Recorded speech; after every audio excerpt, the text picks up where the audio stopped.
So Jaganmohan అది రెడ్డి గారు మన ప్రెస్ మీట్ లో అదే 2.0 ప్రెస్ మీట్ లో మాట్లాడుతూ కార్యకర్తలతో నేను దగ్గరగా ఉంటాను, కార్యకర్తలను కలుపుకొని వెళ్తాను అని చెప్పి ఒక పక్కన చెప్తూ ఉంటే, అదే వైఎస్ఆర్సీపీ పార్టీకి సంబంధించినటువంటి కొంతమంది నాయకులు లేదు అప్పట్లాగానే ఒంటెత్తి పోకడే పోతున్నారు, అసలు మమ్మల్ని పలకరించిన పరిస్థితి కూడా లేదు.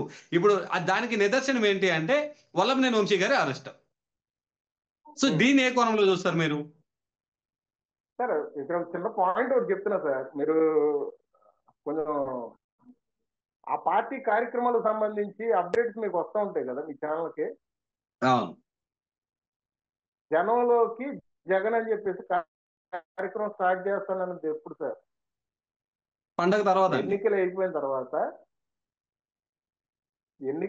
తర్వాత, జూన్ నుంచి స్టార్ట్ చేస్తానండి. అవును, రిజల్ట్ వచ్చిన అనంతరం ఏప్రిల్లో చెప్పి అనౌన్స్ చేశారు. అవును. అవును. కానీ అవును. ప్రతి నెల ఇవాళ రోజున కాడ ఏప్రిల్ అయిపోయింది, మే నుంచి స్టార్ట్ చేస్తాయి.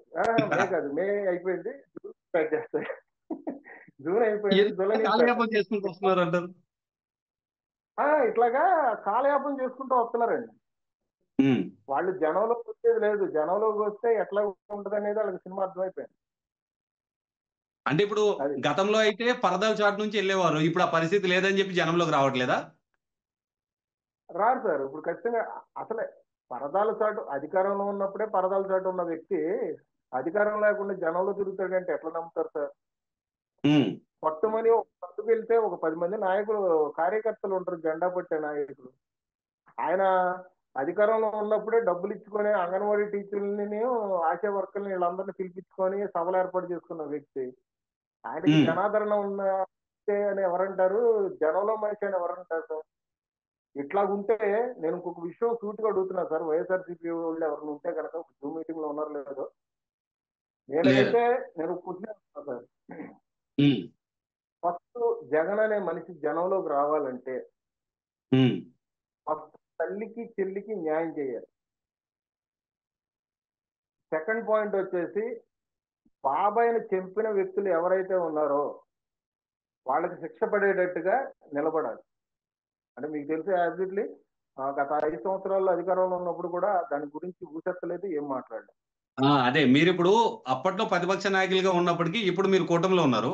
సరే, అప్పుడు ఉన్న పరిస్థితుల్లో ఆయన అధికారంలో ఉన్నప్పుడే బాబాయ్ని ఎవరు చంపారో దాన్ని బయటికి తీసుకురాలేకపోయారు. ఇప్పుడు ప్రతిపక్ష హోదా కూడా లేదు, ఒక విపక్ష నాయకుడిగా మిగిలి ఉన్నారు. ఇప్పుడు ఏం చేయగలుగుతారు అంటారు? అదే సార్ నేను చెప్తున్నాను.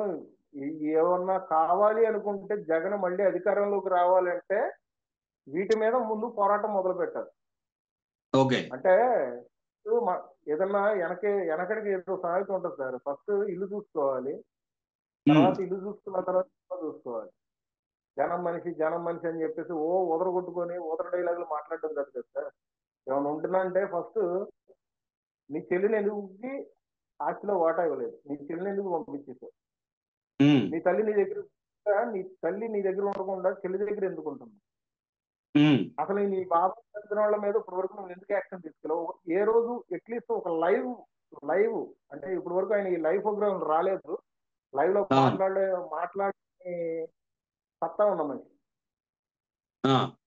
వాళ్ళ వరకు జగన్మోహన్ రెడ్డి లైవ్ లో మాట్లాడలేడు ఎక్కడ 2 మాటలు కూడా. ఒక ఉమ్. లైవ్ పెట్టి మా బాబు చంపిన వాళ్ళ మీద యాక్షన్ తీసుకోండి, నేను పోరాటాన్ని దిగుతున్నాను, నేను ఖచ్చితంగా ఈ క్షేత్రస్థాయిలో నేను నిలబడతానని చెప్పేసి చెప్పానండి.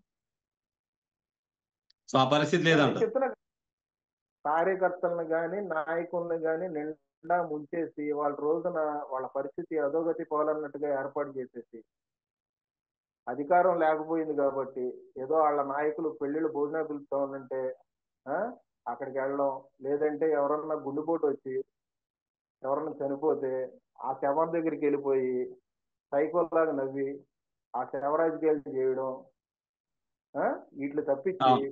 ఉమ్. రూపాయికి ఉపయోగపడిన నాయకుడు ఉన్నాడంటే జగన్మోహన్ రెడ్డి.